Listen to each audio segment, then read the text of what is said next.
see your desktop now. Yes, Adam. Okay, we've got some Adam here. I do see, or I did see earlier something about the encryption, but we won't look a gift horse in the mouth. We'll just keep going with this, I guess. So, all right. So let's go ahead and pick back up. Okay, so I've got my, oops, that's not what I wanted. So I've got my song model up here, and I'll kind of just like leave that at the top third of the screen. I'm mostly going to be working in the terminal for this class.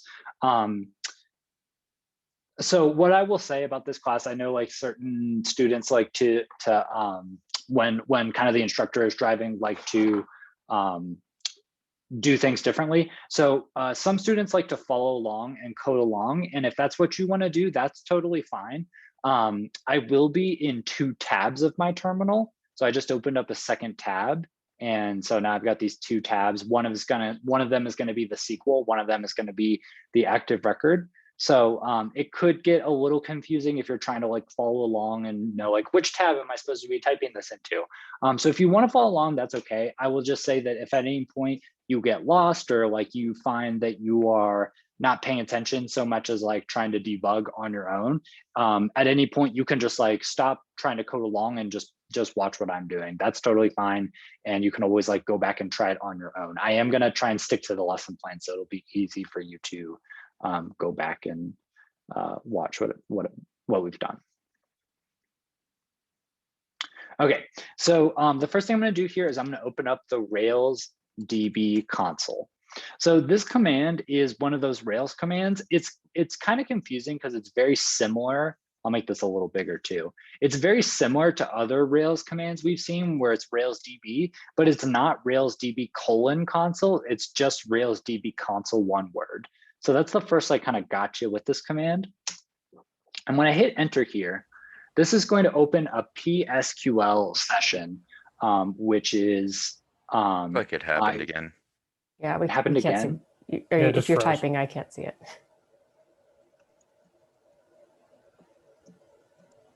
Wow. All right.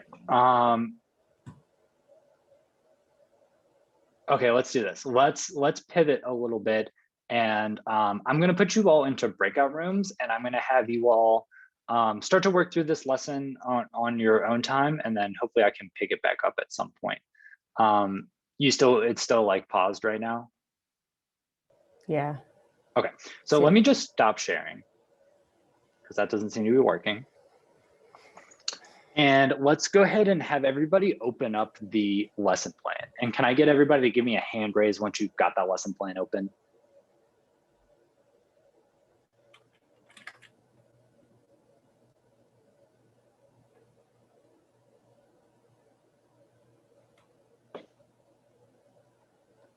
Everybody, a couple more seconds.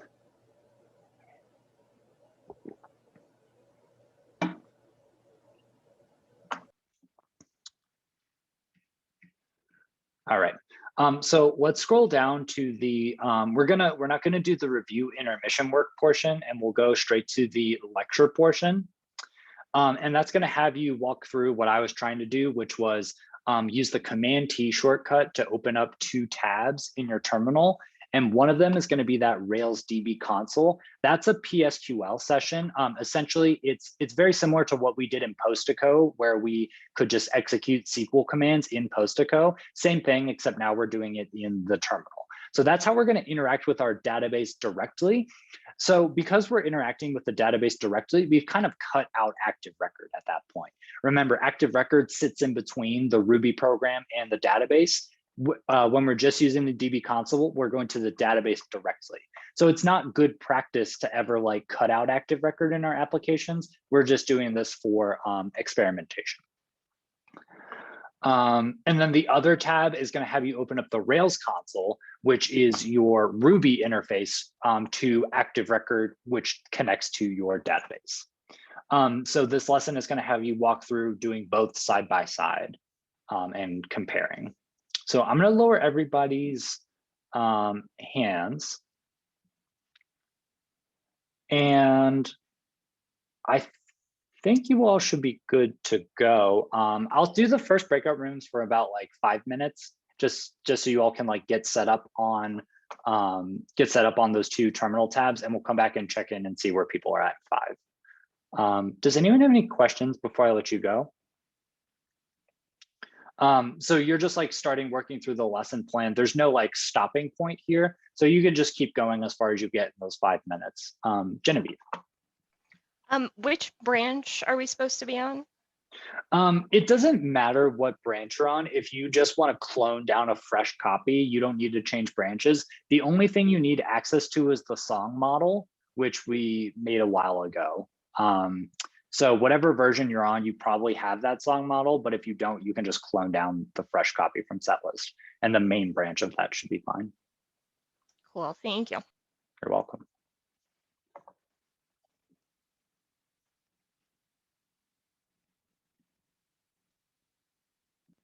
Any other questions?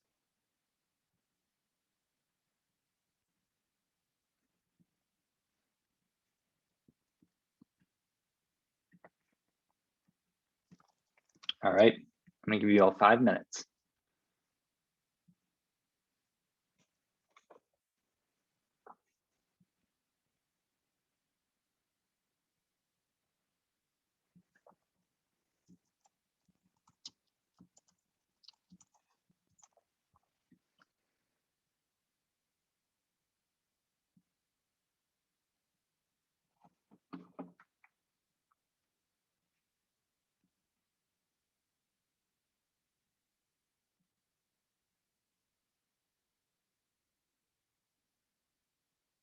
Trevor, did you get a room?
Jameson, can you hear me okay? Yeah, I can hear you. I just switch off my headphones. Yeah, I'm kind of concerned that I'm wondering if my screen sharing issue is just like a internet connectivity issue for me. I hope not. I was just reading about it. Have you changed the frame rate settings at all? No. Some people are saying that lowering to 10 FPS helped, but I'm still trying to figure out where that setting is. Yeah, is that like a Zoom setting? Mm-hmm.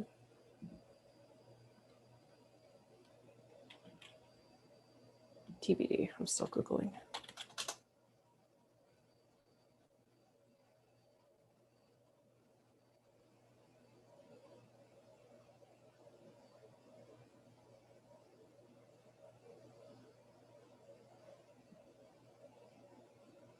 Oh, here, I see one. Limit your screen share to 10 FPS.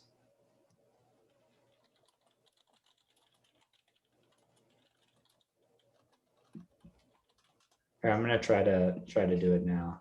Okay. Does this work? Yeah, I see your cursor flashing. Oh, perfect. Is it flashing at 10 frames per second? I'm not sure. Okay, I mean, you can see me typing. Yep. Yep, that looks like it's working better. Okay. Just as an experiment, if I undo this option, does it break now? You Still see that? works. Yeah, I mean, looks the same to me. Yeah, it looks the same.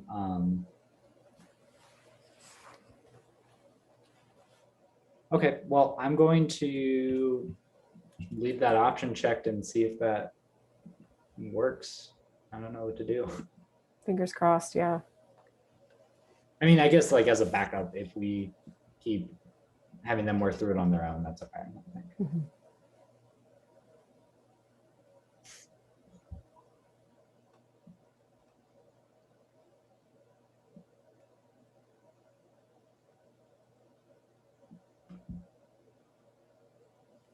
Yeah, if there are lessons that would work well for me to like drive and you could navigate and just tell me what to type, I'm happy to do that.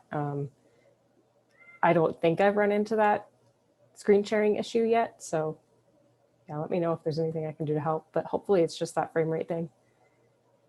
That might be a nice solution. So I'll try to keep going with mine. And if we run into that, why don't we try to just have you drive and I'll navigate? Does that work? Okay. Yeah, sounds good to me. Cool.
All right, everybody. Welcome back. I'm going to try and do the screen share thing again. I did change my frame rate, so maybe hopefully this works, but if not, we've got some backup plan ideas. I guess before I go too much further, did any questions come up from that first working session? Anything about like, yeah, Erica. Well, I think I'm just having a stupid issue, but for some reason, when I do the select all from songs, I don't have any rows populated. And I do have the seeds folder filled with all of the songs, but I can't see them for some reason. Would you mind sharing and showing us what you got? Oh, sure. So yeah, here's my seeds folder. And then I just typed in select all from songs, and then it gives me 0 rows. Gotcha. Let's open up the Rails console tab and see if we get the same thing. So if we do a song.all here, Oh. we get the same thing. So I think what's going on is that, yes, we have the seeds file here, but think of the seeds as more of a script to run. So this is the commands for adding data to our database. The seeds file is our commands for adding data to the database, but it might just be the case that it hasn't been run yet. So let's go ahead and exit out of this Rails console. And then let's run Rails db:/seed. And if everything goes right, Okay. So you have 2 pending migrations. And it even says run Rails DB migrate to update your database, then try again. So let's see if that works. Migrate.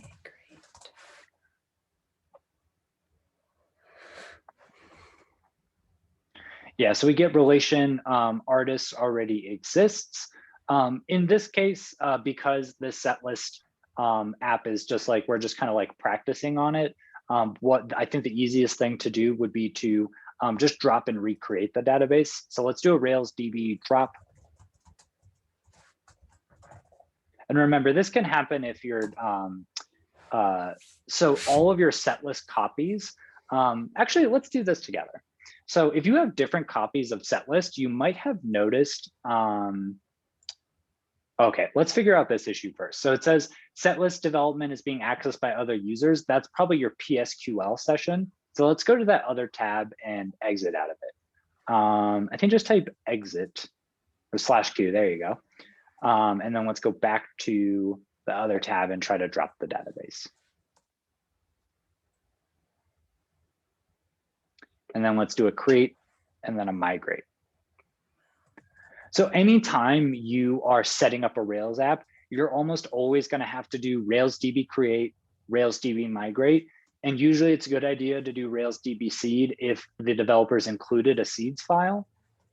And if you're trying to access a database that you have another conflicting copy of, then you might also need to drop the database and then recreate it. So now it looks like our migrations are running. Now let's try our Rails DB seed.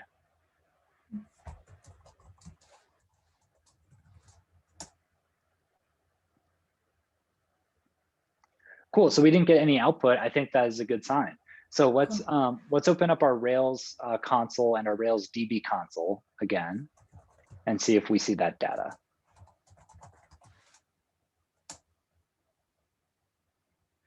Do I have to have them both open at the same time to? No, we could just do one at a time. Select all. Oh.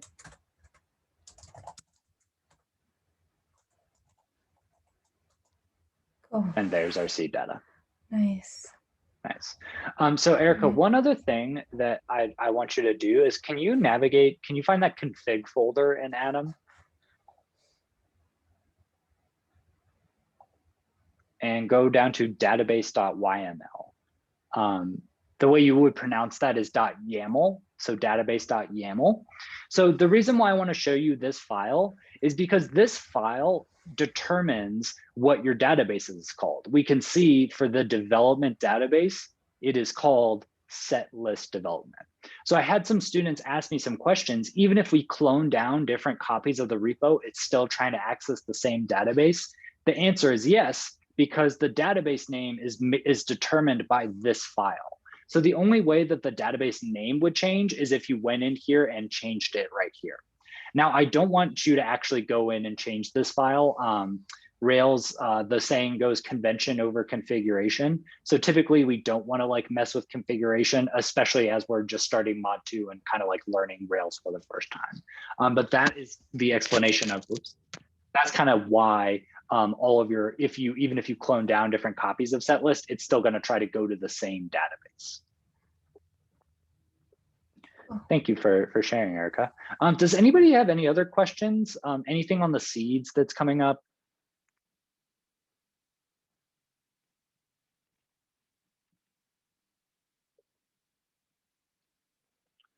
All right. So I'm going to go ahead and talk through this first portion of the lesson, and then we will take a pause. Can you all see me typing over here? That is a yes. Okay, we'll cross our fingers that it keeps working. Okay, so as Erica just did, the first command that we're going to run in PSQL is select star from songs. So when I'm looking at this SQL statement, the way that I kind of think about it is we need to specify both what we want and where we want it from. So in this case, the select star is what we want, and from songs is where we want it from. So select star, the star is a wildcard character. This is kind of ubiquitous across like all computer science, star almost always represents like wildcard or like anything could go here. So in SQL, this represents everything. And when I say everything, I mean all of the columns. So select star means select all of the columns. So that's what we want. And then where we want it from is from songs. This is the name of the table in our database. So altogether, this SQL statement is select all the columns from the songs table. And just like Erica, I'm not going to get any data here. So let's exit and let's run Rails DB seed. And it looks like that worked. So let's try that one more time. Select star from songs. And there we go. Now we've got some data in there.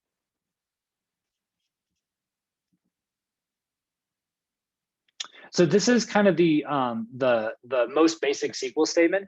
Every SQL statement that you write is going to have a select and a from clause. And that's not strictly true. It is possible to write SQL queries. I think we saw that in last week that we could write one without select and from, but you always will want to include a select and a from statement. Let's go over to the, let's open up a Rails console on the right here so we can execute some ActiveRecord. So the corresponding ActiveRecord for this select star from songs is going to be song.all. So we can already see that the syntax for ActiveRecord song.all is a lot nicer compared to select star from songs semicolon. So ActiveRecord in general is always going to give us some really nice syntax. Some other things that I want to point out here, and this is really important to take note of. Every time you execute a SQL or a ActiveRecord command in the console, it's going to show you the SQL that it produces. So I can see in this purple text right here, select songs.star from songs limit, and then it's got this argument here, and it looks like it's limiting it to 11 songs for some reason. I'm not entirely sure. But it's really important to know that all of your ActiveRecord commands under the hood are going to execute SQL, and the console will show you that SQL that you are executing. The other thing that I wanted to show you is that you can do .toSQL, and this will print out or return the SQL in a string. And if I wanted to print it out, I could do puts song.all.toSQL, and it'll just print it in a prettier version right there.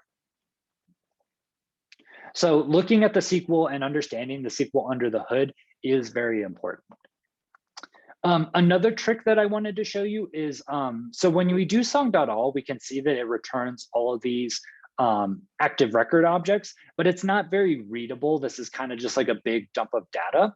So a handy command is pp, which stands for pretty print in the terminal. So if I do pp song.all, it'll print them each on their own line, and then we can kind of see them a little bit nicer. So using that pretty print command is really nice. And then another thing that I've seen students use is the underscore. The underscore in a pry or a IRB session represents the last thing executed. So if I did something like song.all and I see, oh, that's not really pretty, I could do pp underscore, which is pretty print the last thing that I executed, which was my song.all. So those are some handy tricks for you. I would highly recommend you use all of those.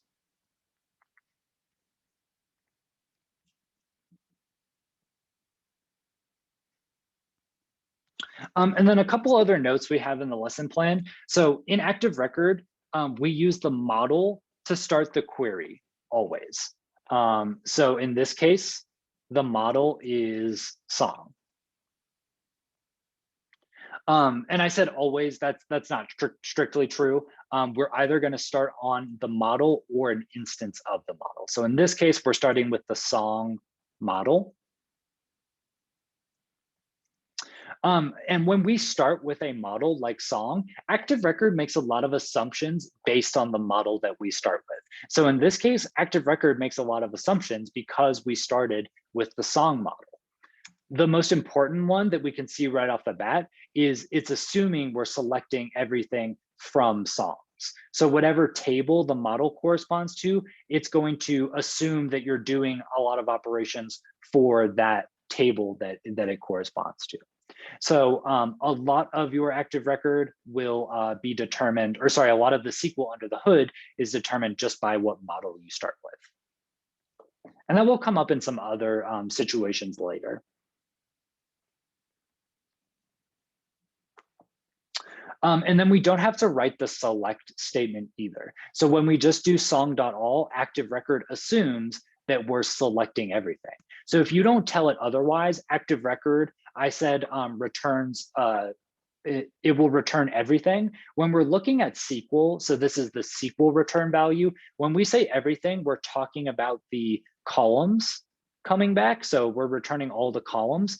Remember, the columns represent the attributes of our objects. So in the Rails console world, when we say select star, that's essentially saying get back the object with all of its data. So we can see for each one of these objects, if we pretty print them again, we can see that each one of them includes every attribute: the title, the length, the play count, the timestamps, the foreign key, and the primary key.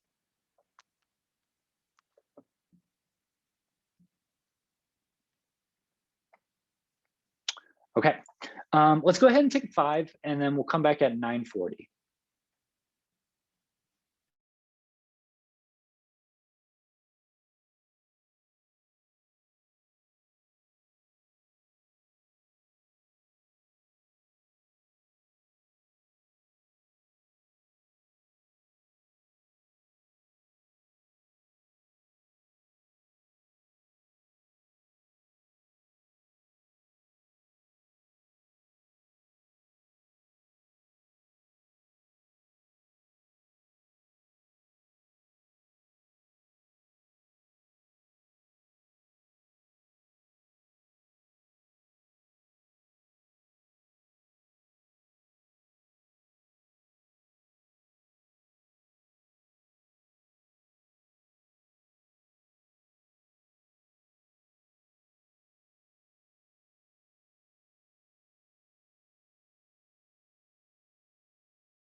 All right. We'll give people about 30 more seconds to come back. Just a reminder to turn on your videos when you're back. They'll keep going.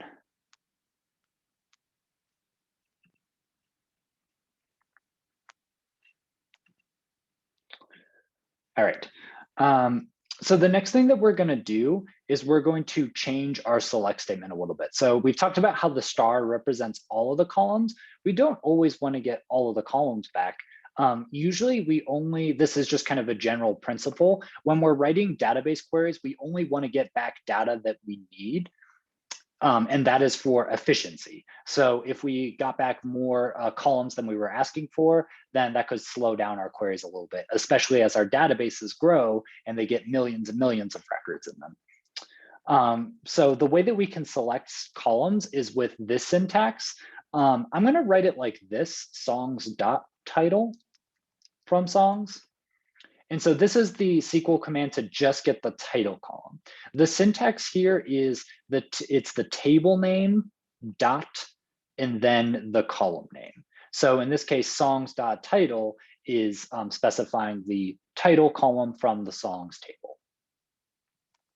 Ben, what's up? I'm just wondering why we include the songs dot when we're then selecting, because we're specifying that it's from the songs table. So why do we need to specify that again in that section? Yeah, let me show you. Let me hit enter here and show you what this will look like. So rather than getting back a table with all of the columns, now I just get back this table with a single column of title. And as Ben was saying, we don't have to say songs.title. We could just say title from songs. And that will produce the same exact output. So yeah, it kind of seems silly to say like, oh, well, why do we need to specify songs.title? Because what other title would we be talking about? The reason why I want to show you the syntax is because eventually we'll get to a point where we could actually have the same column from two different tables, especially when we get to inner join. So when we get to inner joining, we could have overlapping column names, especially the ID column, because we know that every table in ActiveRecord, at least in Rails, we're going to get this ID column. So sometimes we might need to say songs.id or artist.id, depending on which one we're trying to get. So this is more just, I want you to be aware of this syntax, but most of the times you can leave out the table name. And then I could do multiple columns, like I could say select title, comma, maybe like artist ID, and then we'll get 2 columns back in our return value. So I'm kind of dancing around this like really key point that when we write SQL commands, they return to us new tables. So in SQL, it's all about tables. We're writing queries against our database, which is made up of tables, and our queries return back to us these returned tables. I want to see if I can pull over this diagram and not destroy my screen share and everything. Let's do this. There we go. Okay, so this is the diagram that I showed you at the end of our intro to databases and ORMs, or I tried to, my screen share wasn't working. So you all were looking at this. So the process of calling an ActiveRecord method is your Ruby program is going to call that ActiveRecord method. ActiveRecord is going to translate that to SQL. Then the database is going to return back raw data from that query. So I want to focus on this raw data portion, this raw data leg. When we say it returns raw data, in terms of SQL, that's always going to be these tables. So SQL is going to return back to you these tables. Then ActiveRecord is going to take the rows from that table and translate them into these ActiveRecord Ruby objects. So to kind of like peel back the layers of what does the data look like at any given stage? Yeah.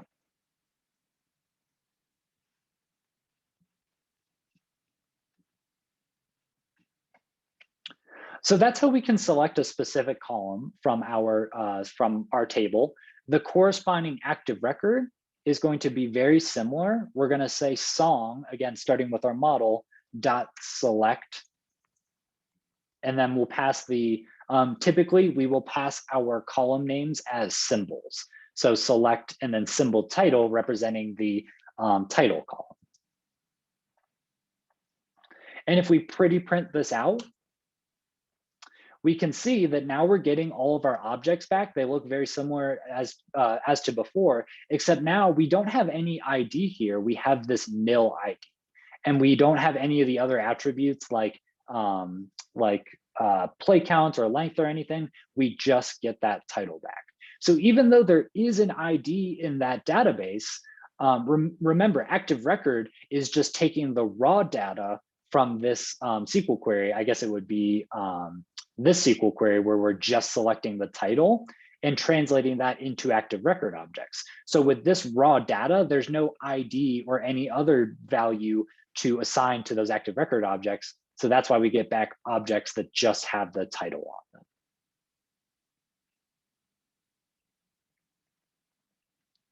them. And if we look at the SQL that's generated, it's select songs.title from songs. Looks exactly the same as what we wrote in our SQL session. And then if I wanted to do something similar as to before, to like select multiple columns, I think I can just pass a second column argument here. So I could say like artist ID and pretty print that out. And now we can see we're selecting multiple attributes here.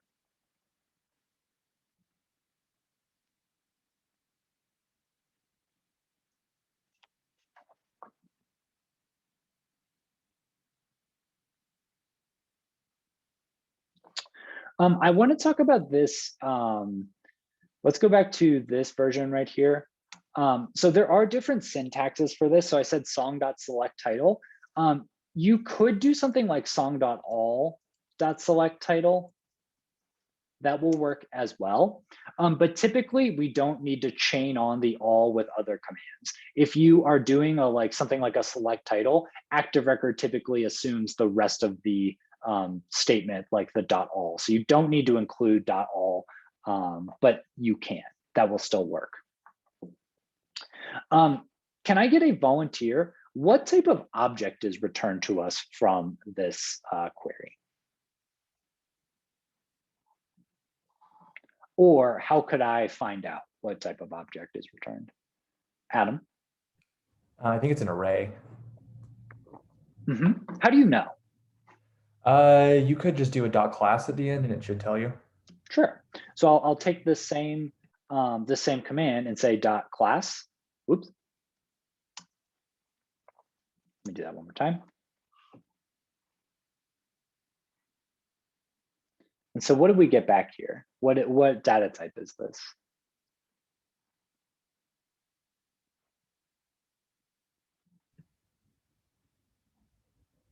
It looks like it's just the model. Just saying like it's an instance of the model.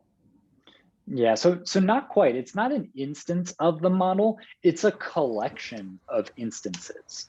So this query is returning to us, I think it was 12 songs. We could call a .length on it and see we've got 12 coming back here. So what this object is it's an ActiveRecord relation. And so this is a new type of object that we haven't talked about before. And Adam, you're not too far off that this ActiveRecord relation behaves just like an array. So it's not technically an array, but we can do almost all of the array things that we want with it. I've already done one, which is .length. If I wanted to get the first elements out of this array, and sometimes I might even refer to this as an array, but technically it's an ActiveRecord relation.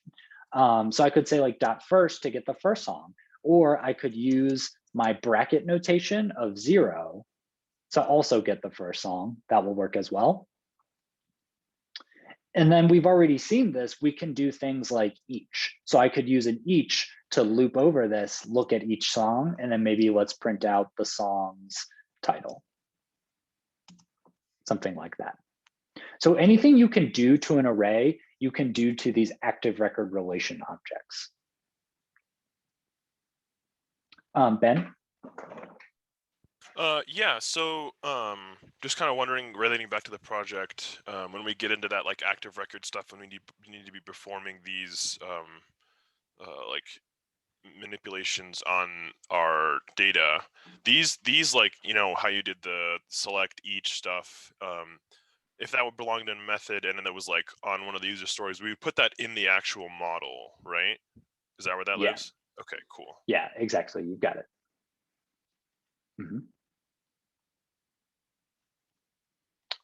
Let's talk about pluck. So we've selected some specific columns here, and these come back to us as, let's do it one more time. Let's do select, let's do song.select title, something like this.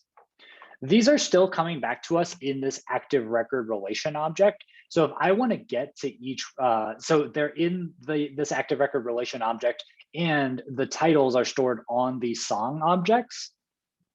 So in order to get to them, I would have to do something like I already did with that each, where I do like loop through all of them and then pull out the title. If instead I really just care about the raw data, I don't care about the object, I just want to get to all of these titles, there is a shortcut called pluck, and that will look like this: song.pluck title. So notice how the SQL that is produced is exactly the same. We're still doing select songs.title from songs. What this changed is it changed how active record represented it. It represented it in what is an actual plain old Ruby array. And I can double check that by calling .class on that. And we can see that this comes back as an array. So pluck is a shortcut if you just want an array of this single column.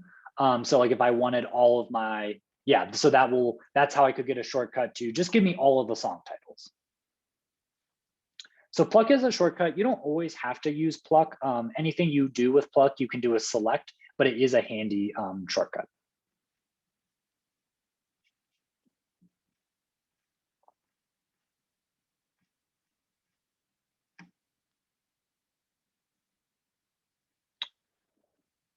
Cool. I'm going to talk about where next, and then I'm going to give you all a chance to do some practice. So everything that we've done so far has been, so we've selected everything from a table. We've selected specific columns from a table. Now let's talk about getting specific rows from a table, which is another way I might say getting specific rows. Let's do this first to just see all of our data. Getting specific rows, I often refer to as filtering out specific rows. So we want to, in this case, we're trying to find rows that match some sort of condition. So if you're kind of like relating this back to mod 1, this would be similar to a find all. In SQL, the command is called where. So I want to find rows where a certain condition is true. So let's say we're trying to find rows where the title is, let's just pull out 26. So let's say select star from song. So the syntax is similar. And then we're going to say where title equals, and then I'm going to make a string here for 26. And that will filter out all the rows where the title is not 26. So we're essentially putting a filter on our select statement here. And we can see we get back just this one row.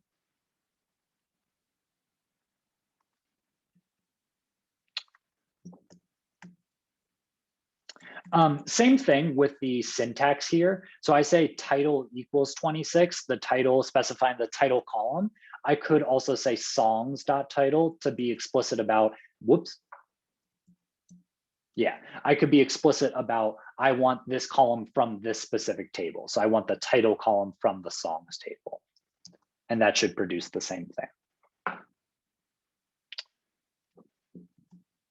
So this is an example of using an equal, which is an exact match. We can also do things like comparisons, like greater than or equal to. So I could say something like maybe where the play count is greater than, and let's look at our play counts. Maybe let's find play counts that are greater than this 100,000 mark.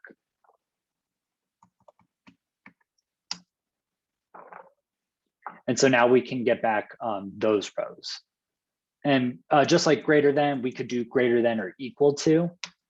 And so that'll give us the ones that would match that 10,000. We could do less than, we could do less than or equal to. And there are other matches as well, but the ones you should know are the equals, the greater than, less than, and the greater than, less than, or equal to. Ben. Yeah, so I was thinking back to those PG exercises, and could you give us like a small kind of simple example of when you would include another query inside of the where? Because I noticed there was like examples where it was, select blank from something where, and then it was another like select something inside of that. Yeah, so that is referred to as a subquery when you're doing a query inside another query. An example when you might need to do that is like maybe you need to calculate something in order to then specify a condition.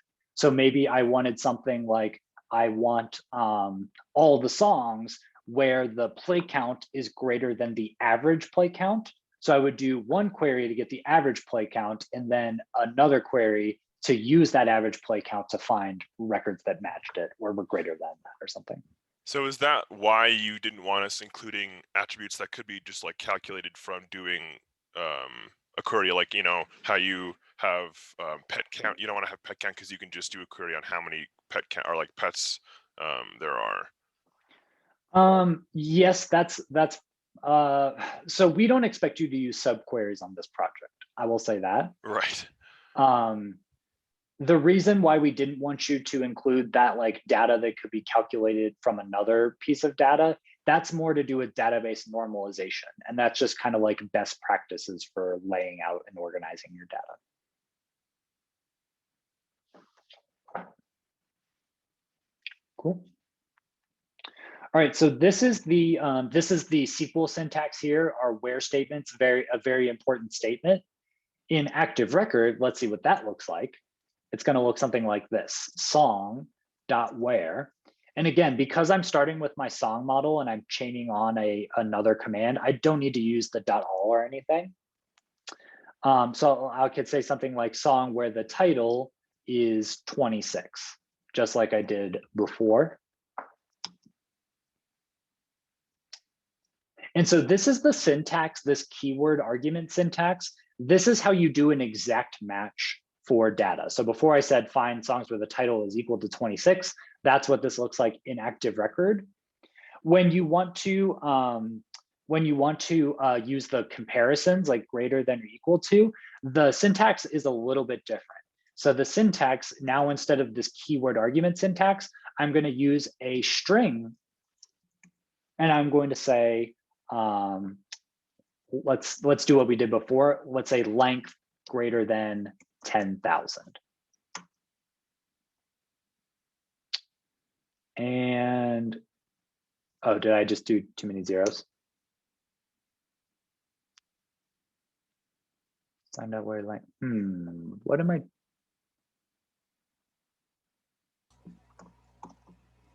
I thought you mean play count. That I do mean play count, yes. This would be some long songs. And let's pretty print that. And that looks good. So here is the command that I just did. I did a string, and then I said play count is greater than 10,000.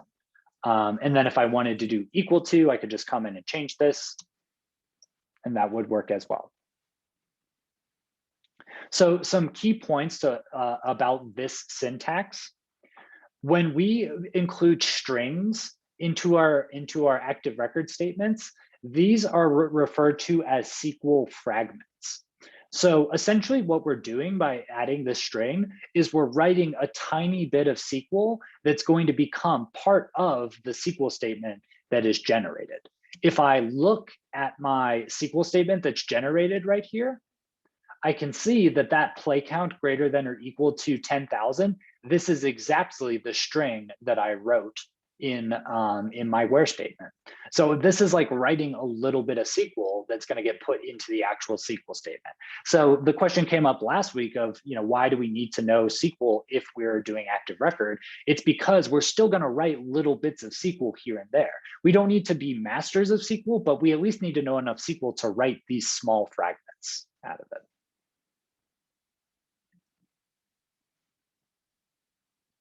I think I saw a hand go up. Does anyone have any questions? So the next thing I'm going to do is I'm going to put you into your breakout rooms and give you a chance to do some practice exercise. So yeah, what questions are coming up so far? Genevieve? So can we just chain them together if we want to select a specific column or columns and limit the results with a where statement? Yes, exactly. Yeah, and I'll talk about that a little bit more later in the class. But yes, you're on the right track. Okay.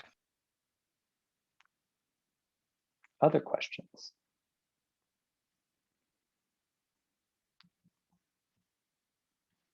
Well, while you all think about that, let me show you what I want you to do. So at the bottom of this lesson, I want you to start working through these practice exercises. The 1 through 4 you should only have to use, okay, so what we're doing here is I want you to have those 2 terminals open, just like I've been doing, and I want you to write the SQL and then the active record. So I want you to do both of them. These first 4, you should only need the things that we've talked about. So the select, the pluck, the where, yeah. And then when we get to, if you have enough time, you can tackle these 5 through 8. But this 5 through 8 is going to have to take in the limit and the order, which we haven't talked about yet. So if you want to try and move ahead and implement that, that's fine. But if you just make it through these first 4 using what we've talked about already, that is fine too. Yeah. So that's what I'm going to have you do. Does anyone have any questions? I'm going to give you not enough time to do this. I'm going to give you, I'm going to do 15 minutes.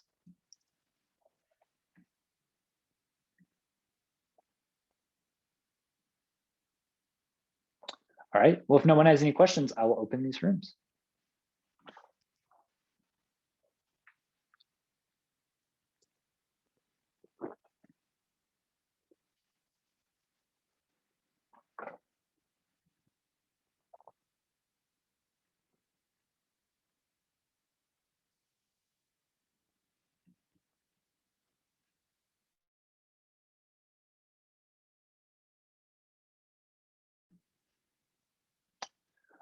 If you're not too busy, I think this would be a good one for us to jump around in some rooms.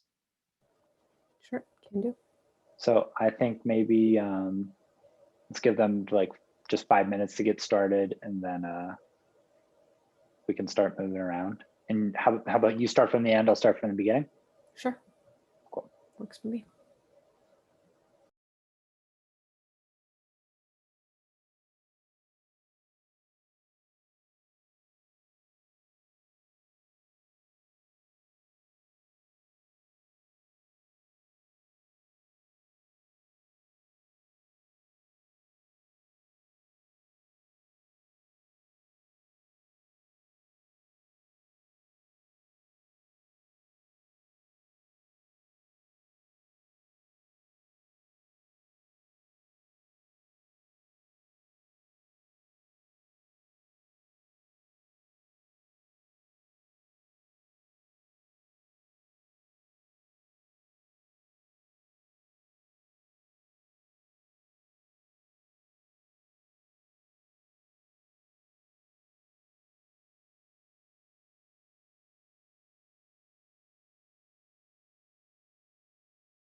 All right, I'm gonna go jump into some rooms.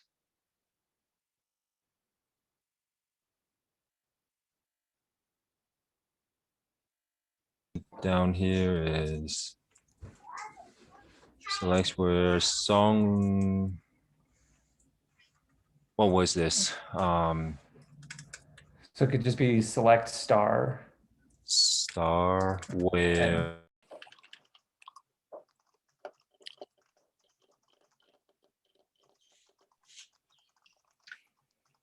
Hey, I just wanted to check in with y'all, see if y'all have any questions or if there's anything I can help with. Yeah, I have a quick question. Go ahead. Sorry. Oh no, I was gonna say I'm good. Good. Okay, cool. When you're using your SQL queries, how do you, and you're using order by, you pass in descending as ascending and ascending like a symbol, or do you? Yeah, you can pass them as a, do you have a screen or a Yeah, some I'll code share we my can look screen. at? I'll walk you through the syntax.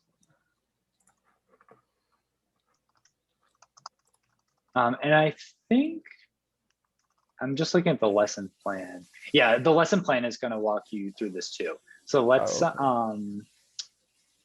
let's go up. I'll show you where that is. That's probably the easiest thing.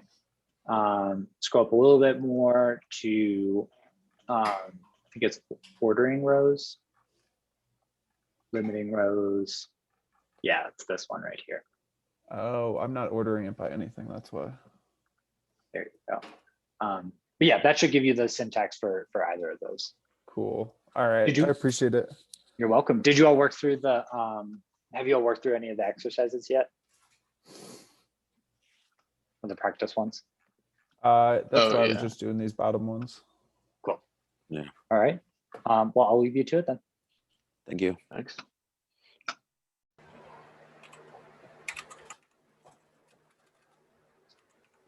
Hey group, just wanted to check in real quick and see if there's any questions y'all had or anything I could help you with. No, not other than general, just like needing to learn stuff, you know. Yeah, cool.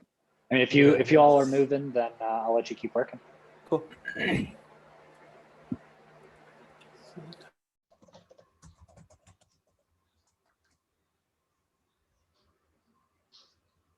Hey group, just wanted to check in real quick and see if y'all had any questions so far. Not quite yet for me. Brian, I'm on where we get the titles of the songs with the play count greater than 0 sorted alphabetically. And I just wanted to double check on what, like I'm able to sort it for greater than 0, and then I'm not sure what the next command is, if it's distinct or if you have to order it. Gotcha. So did you work through, you're on number 5, is that right?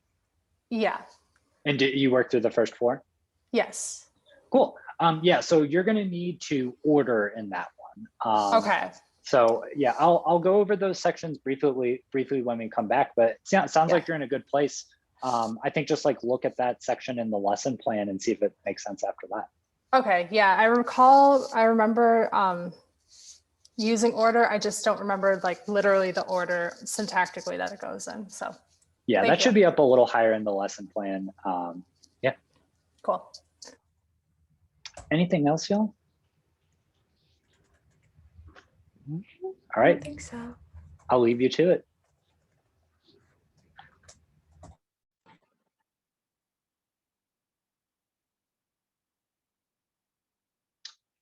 Hey group, wanted to check in real quick and see if y'all had any questions so far.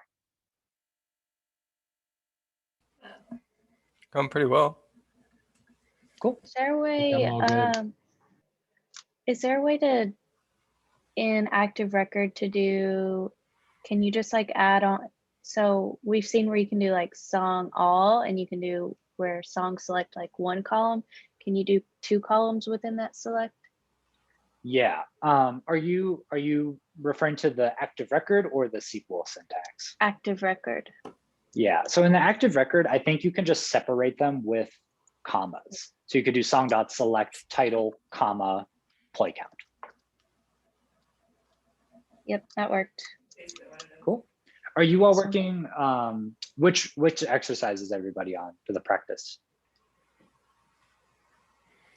I'm on 7. Yeah, I'm on 6 right now. Cool. Awesome. I'm on Seems 8. like y'all are moving good. Awesome. Well, I'll leave you to it. Good work. Thanks, Brian. Unless is Brian. there anything else before I go? All good. Cool. One. Hey, Brian, do you know right off the bat if this is the correct answer for the last query? Get the length of the song with the most plays. Get the length of the song with the most plays. Select length from songs ordered by play counts, limit 1. Get the length of the song with the most plays. Yeah, I think can you do a select star from songs? I think you might be getting the lowest, so we need to switch the order it's going in. Yeah, I think you might be getting the song with the least plays right now.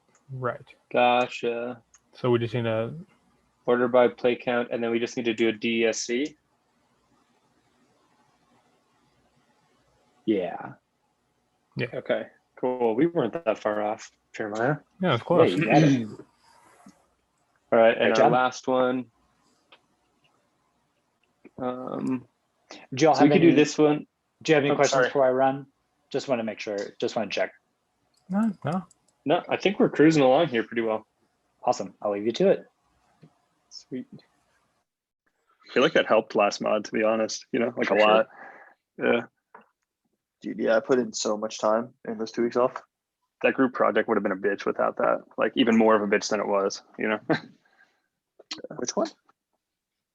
Hey, real quick, y'all. I wanted to check in with the group and see if y'all had any questions. Yeah. Why do I hate SQL? Can't answer that. I think I'm okay. Did you all finish the practice exercises? Through Not 4? Not exactly, but 4. Yeah. Gotcha. Well, if you finish 4, then I think you're in a good spot. Yeah. Solve this. I guess, Brian, question. When you're doing like a reverse alphabetically, where do you put the Mm-hmm. descending? Is it like within the where statement? Are you talking about the SQL or the active record syntax? Oh, sorry, the active record. Yeah. So it's that syntax is in the lesson plan. So if you scroll up to the ordering rows section, it'll show you how to do that. So the way you do it is you do a keyword argument syntax, and the key is the column. So in the example, it's title, and the argument is what direction. So you can pass a symbol of DESC, and that's the Gotcha. symbol. I was trying to do it without it, and then I look up, and that makes a lot of sense. So Yeah. Perfect. And for most of these, you could do, if you know the SQL, you can use that string syntax to just like write the SQL fragment as is. Oh, mine. Oh, nice, good stuff. I'm sorry, I just got a little too excited there. Why is mine not sorting alphabetically? Select songs.title. I'm gonna leave you all to it. Syntax. What if I? Looks like you do need one. What if I do quotes here?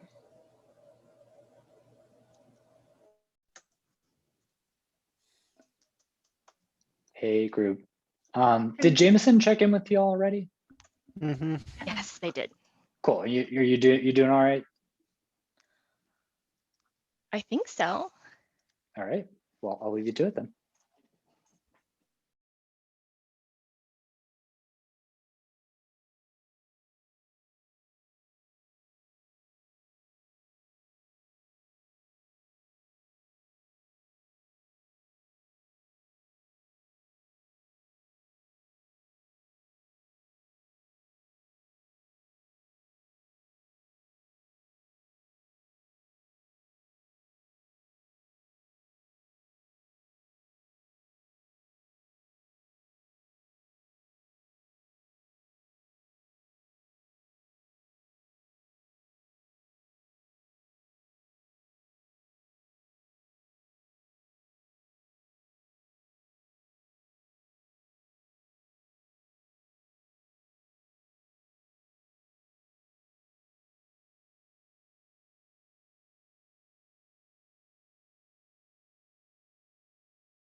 All right, welcome back, everybody. It looked like that practice session went well for most people. I think most groups were plowing through those, so that was great to see. Let's take another 5-minute palm. We'll come back and finish up with some of the content from this lesson, and I'll give you a little bit more time to work through the practice exercises. So let's take a palm. We'll come back at 10:25.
All right, I'll give people about 30 more seconds to come back. Just a reminder to turn your videos on as you come back.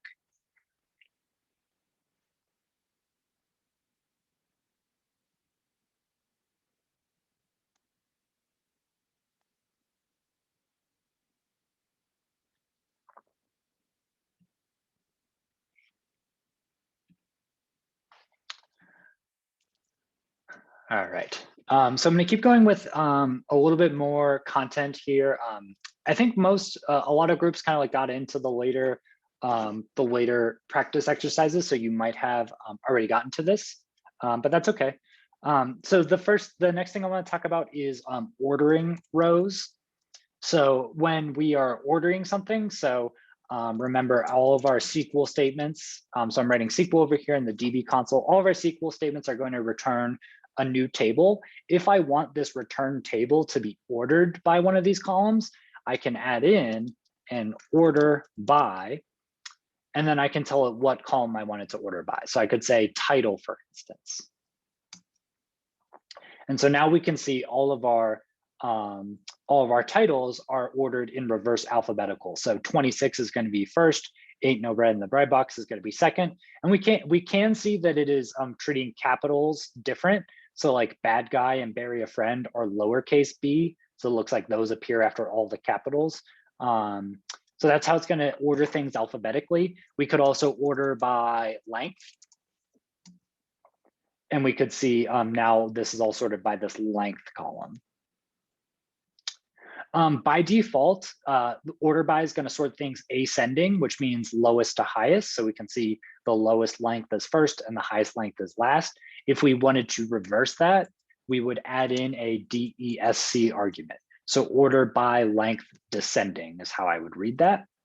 And we should now see that our results are flipped. So now 3, 2, 3, 0, 1, the highest length is first. So when you just order by length, there is a corresponding ASC for ascending, but it will order ascending by default. So we typically don't include ascending. We just say either order by this or order by descending. And then in ActiveRecord, the syntax is going to look like this. So let's say song.order. And so it's not order by in ActiveRecord, it's just order. And I can order it by the title, just like I did before. And then I could print that out to see those titles ordered in that same order. So the two lowercase b's are last, and then our uppercase B is second or third to last. And then at the very beginning, 26 is first, Ain't No Bread Box in the Bread Box is, Ain't No Bread in the Bread Box is second. So that's how that works. Let me clear this and show that syntax. So song.order, and then I pass the symbol of the column that I'm looking at. If we wanted to do descending, the syntax changes a little bit. Now we're going to use keyword argument syntax, and we're going to say we're going to use keyword argument syntax where the keyword is the column that we're ordering by, and then the argument is the symbol of descending. And so that's how you can use ActiveRecord to specify you want to sort something descending. And we could print that out to see now our first two songs are at the bottom here. I think the screen is frozen for me. Yes. Is that what other people are saying? Yeah. Yeah, unfortunately. Dang it. Yeah. Dang it. Okay. At what point did it freeze? Did you see? It doesn't really matter. I'm just gonna stop my share. So if you're following, go ahead and follow along in the lesson. Open up the lesson plan, and I'm at the ordering rows section. And I've talked through the active. So down on the ActiveRecord syntax. For the ActiveRecord syntax. So I showed you how to do the keyword argument syntax. You can alternatively use those SQL fragments like I mentioned before. So rather than title colon and then colon descending, you could just put in a string of title descending and that will get inserted into your SQL statement as is. So there are a big reason why I wanted to like work through this lesson plan together is because there's a lot of like tricks that go into writing active record. Conceptually, a lot of the things aren't difficult, but just like the syntax and getting that to work can be very confusing. And there's also multiple syntaxes for doing the same thing.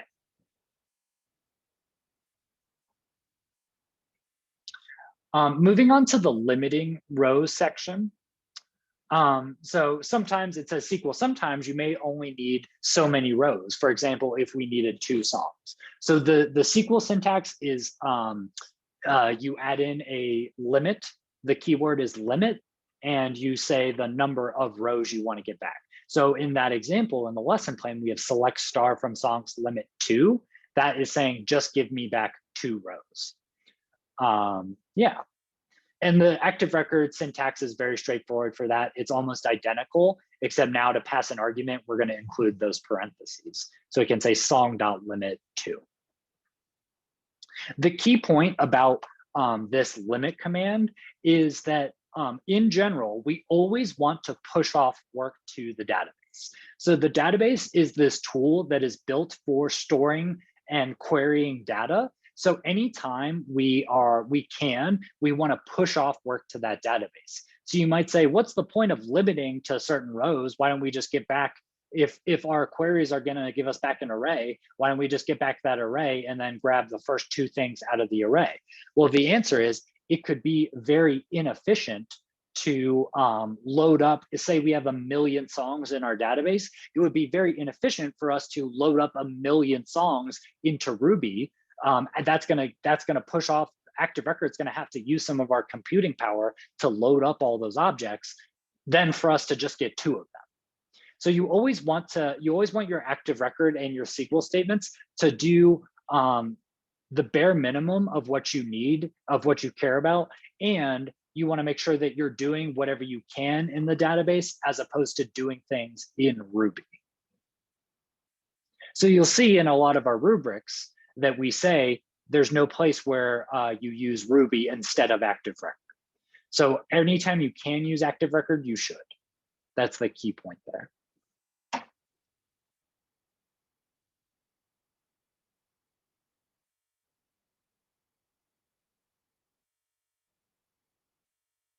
And then the final thing in the lesson plan is distinct rows. So when in your select statement for SQL, you can add in a distinct keyword, and that's going to make sure that you're getting back only unique rows from your queries. I want to try screen sharing again and see if this works. Any chance that this is different now? Okay, awesome. Okay, so let me go over this limiting rows section. So we could do select star, and I'm in my Rails console right now. So this is a mistake you might make, but I'm writing SQL in my Rails console. And so we're going to get like unexpected identifier keyword because I'm trying to write SQL over here. So this isn't going to work. So let's go back over to our DB console and do a select star from songs. And I don't have a duplicate song. So let's do this. Let's jump over to the Rails console and let's add in a duplicate song. So I think, let's say Legend has it. So I'll copy this and let's do song.create. And I'll throw in a bang there and we'll say title is Legend has it. And let's just make up the play count. We'll just make this something different. And the length is going to be something different. Can I get a volunteer? Does anyone have a guess of what might happen when I hit enter here?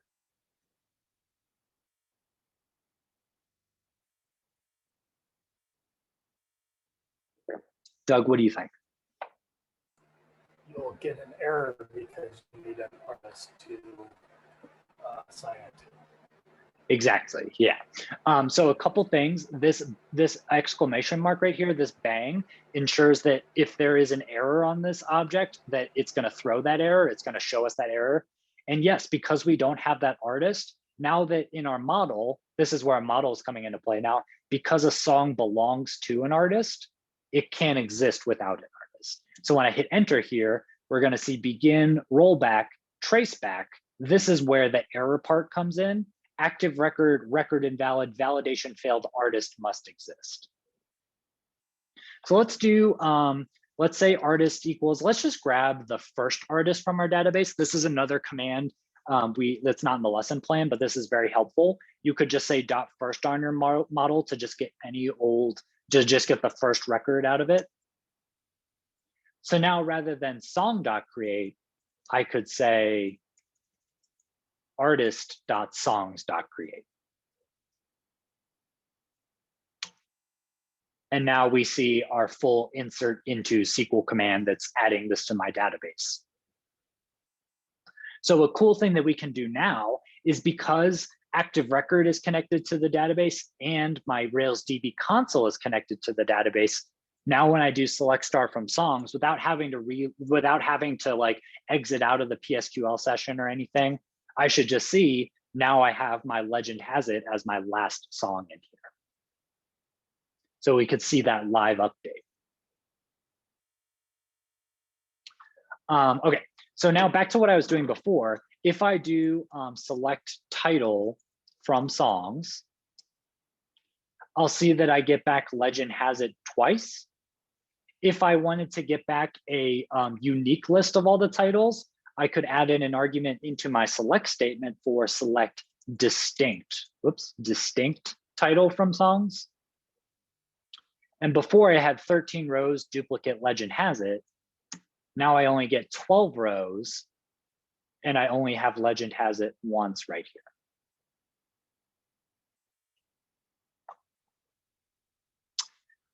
If I jump over to the Rails console and do the corresponding active record, it's going to look like this. So let's do our similar select title.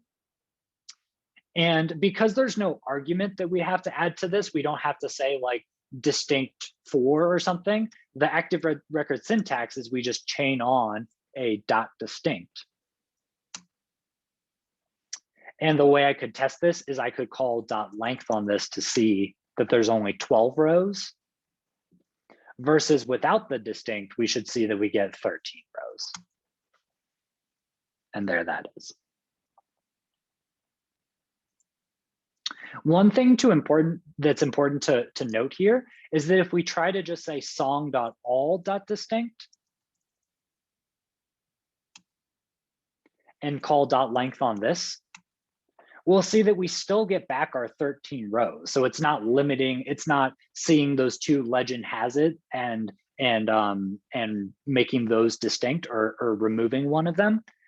Can I get a volunteer to explain why does song.all.distinct, and I can kind of show you if I do song.all.length, I still get those 13. Why is that filtering out those two duplicate records? Andrew, what do you think? Is it running by ID and none of them have duplicate IDs? Exactly. So if I look at my, let's use one of my other commands that we've talked about. If we do a where title is legend has it and pretty print that out. Let's do that one more time. We can see one of them has ID 3 and one of them has ID 13. So you're exactly right, Andrew. Because some of the data is not distinct, it's not going to recognize these as duplicate records. In fact, the ID is not unique, and the length and the play count and the created at and the updated at and the artist ID are all different as well.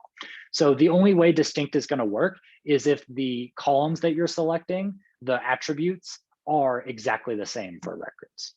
So if some of them are different, like the IDs, it's not going to work.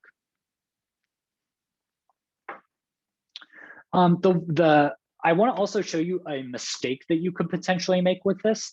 So I said we always want to push work off onto the database because the database is more efficient than Ruby. So you might do something like this. You might say song.pluck title like we did before. Let's do that one more time. And we can see this is going to give us our array of all of our titles with legend has it in it twice. We could use Ruby to say .unique here. So .unique is a command you might have learned in Ruby. And this will work. We can see that when we do this, now that trailing legend has it is now gone. And if I do a dot length on this, we should see this is down to 12 now. So this might be your first guess at how to do something distinct in your project. This is not what we want you to do, because this is an example of what it looks like to use Ruby instead of ActiveRecord. So we always want to use the ActiveRecord versions of things, not the Ruby versions. Very similar with, rather than using a find all, you should use a where.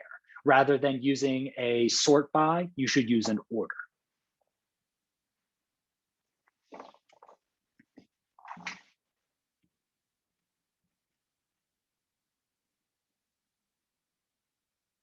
Okay. I'm going to do one last share here. And that'll be it for me for this lesson. And I'm going to do this on a whiteboard. So what I want to show you here is kind of the process for writing some complex SQL queries. This is going to be more useful when we get into like more complex SQL queries, but for now I just wanted to like start you off on this in case you find it helpful. So I'm going to work through this word problem that is in the lesson plan. So let me just paste that in here. And can you all see my whiteboard with the word problem in there? Okay, so we're trying to get the titles of the two songs with the longest length that have at least 60,000 plays. So what this is gonna, when I break down like kind of a complex query that has a lot of moving parts, the way that I like to do it is I first want to identify just what tables and columns from those tables do I need. So it'll look something like this. I'll say, well, I know I'm going to need the songs table. And from that songs table, I'm going to need, looking at my word problem, we want to get the titles. So I'm definitely going to need the title from the songs table of the two songs. So there's no column there that I need with the longest length. So I definitely need to look at the length column as well that have at least 60,000 plays. So I'm also going to need to look at the play count column. So step one of this process, maybe on the right here, I'll just diagram the steps of this. Step one, identify tables and columns that we're going to need. Step two would be something like identify what you're doing, or maybe what you need to do with those columns. Okay, so what are we doing with the title? Well, that's kind of what we're trying to get back. We want to get the titles. So I'll change this to red, and now I'll write some SQL. That's going to be part of our select statement. So the title is going to come into play with the select. Of the two songs, I'll come back to that in just a second. What are we doing with the length? So with the longest length, whenever you're trying to do like the longest or the biggest or the greatest, that's typically a good use for order by. So I will say for the length, we want to order by length. And then I'm going to also say we want to order by length descending because we want the longest lengths. If we wanted the shortest lengths, that would be ascending. Okay, and then what am I doing with the play count? We want songs that have at least 60,000 plays. So that's a condition we're trying to match. So I'm going to make this a where. And then I'm going to say on the right, play count is greater than or equal to 60,000. And I'll just make this a little prettier, something like that. Okay, so I've identified my columns that I need. I've identified the operations I need to do to those columns. And I think step three would be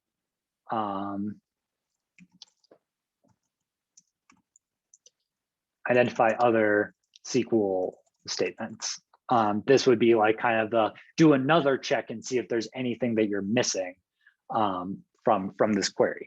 So let's say we want to get the titles of the 2 songs. So I haven't added anything yet for getting just the 2 songs.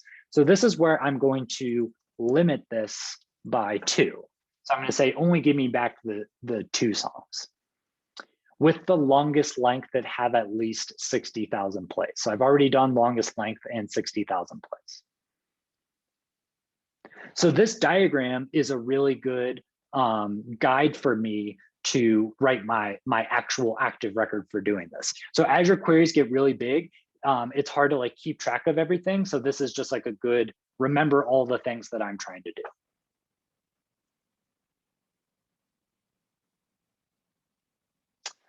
So I'm going to drop this diagram into your code help channel so we have easy access to it. And then I'm going to go through the process of translating to active record.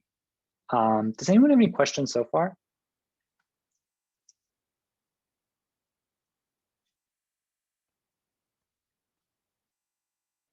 Genevieve? I was just curious if there's a specific, if it matters to active record, which order you put them in, because SQL has a very specific syntax. So Yeah. Does it matter if you put order before select or where? Let's talk about that. So the short answer is no, order doesn't matter with most active record commands. Specifically, the active record calculations are the ones where order does matter. So let's show that. So I would recommend that I'll definitely talk about the order while I do this, Genevieve. Let's go ahead and pull up that from the code help channel, pull open that whiteboard. And I'm going to look at that while I kind of like translate that over to SQL. So it looks like I'm just interacting with my song table. So I'm going to start this query off with the song model.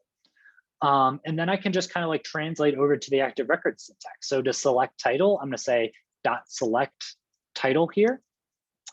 To do my order by, I'm going to chain on .order. And then I'm going to use my keyword argument syntax to say length descending. Then I'm going to chain on a .where. And because I'm doing a greater than or equal to, I can't use keyword argument syntax. So I'm going to use a SQL fragment here, and I'm going to say play count greater than or equal to 60,000.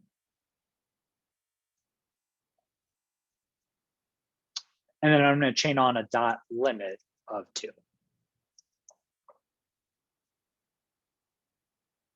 And so with this more complex active record statement, we can see that active record is going to do some smart things here, and it's going to take all of it and put it all together into one really nice, complete SQL statement.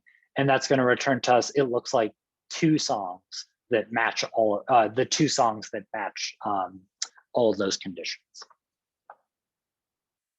So as I just said, active record takes all of these chained methods together and puts them together into one nice SQL statement. That is something that is different than what you learned in Mod 1.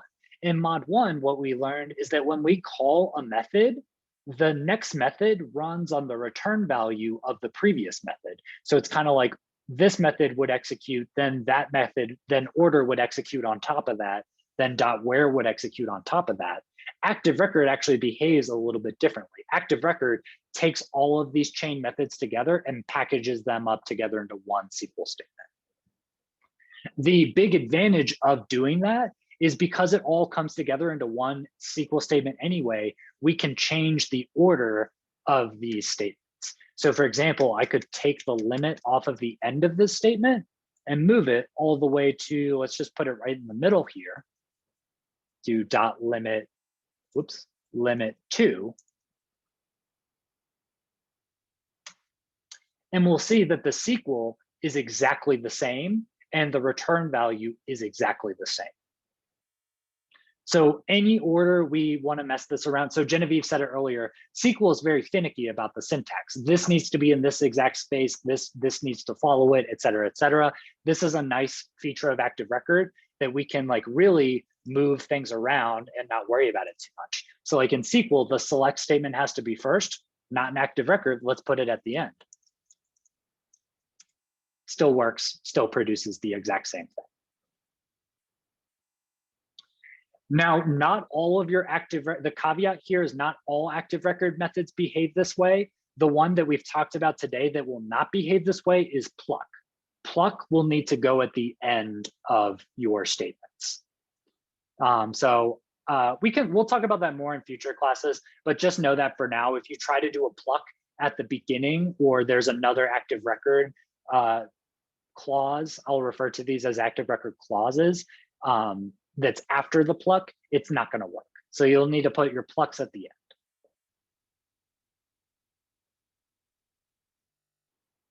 end. Jake. Is that because pluck is just stripping all the other data out of it? It is because pluck is let me show you this. It's because it's an active record calculation.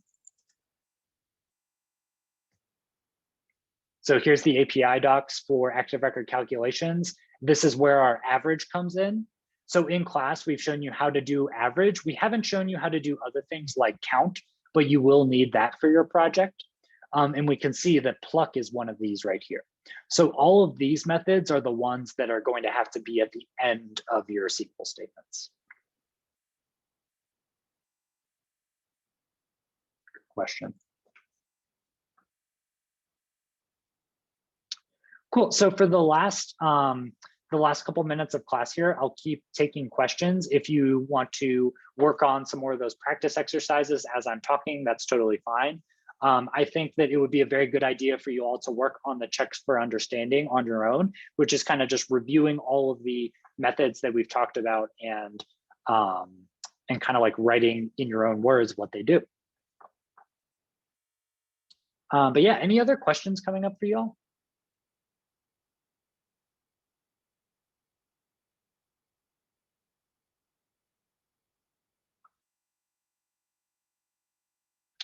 Okay.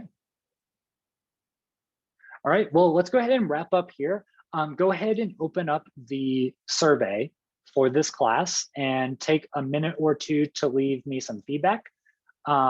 We are going to, Jameson's going to be teaching the next class. So I'm going to end the Zoom meeting when I'm done talking in a couple seconds, and we're going to move over to Jameson's Zoom room. Jameson, anything else that we need to tell the students before we start that class at 11? No, not that I can think of. Cool.